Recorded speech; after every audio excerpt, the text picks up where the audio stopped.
Instituto Nacional Ciência e Tecnologia, hamutu com a Associação Pesquisador Timor Anang, halau discussão com a Timor-Leste e adesão ba ASEAN.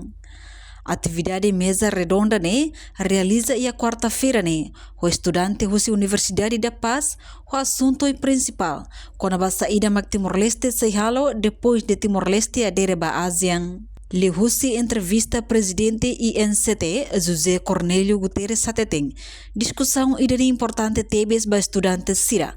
O ensa hanoring academista Sira hodi hatene vantagem ou desvantagem husi Timor-Leste ni adesão ba ASEAN. Entre institutuan APTA, pesquisador timoran, Associação Pesquisador Timoran, ou INCT, organiza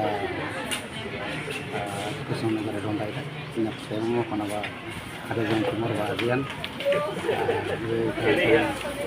sekarang kata itu rumah itu sih tanah azian itu rumah itu maka pergi ke azian tadi saya sama karena kan saya hal distribusi saya ini memang ini mau boleh buat tidak karena banyak fantasi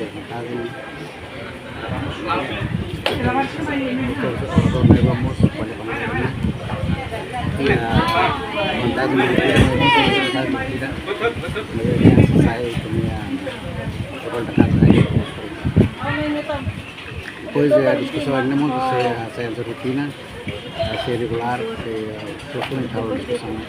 A primeira que nós chamamos para área de hoje. Enquanto Instituto Nacional Ciência e Tecnologia continua a discussão lihusi atividade mesa redonda, hamutu com a Universidade Sira e Harailarang, onde hasa capacidade estudantes siraniang, e a pesquisadoria e a área oi, inclui e a política e Harailarang.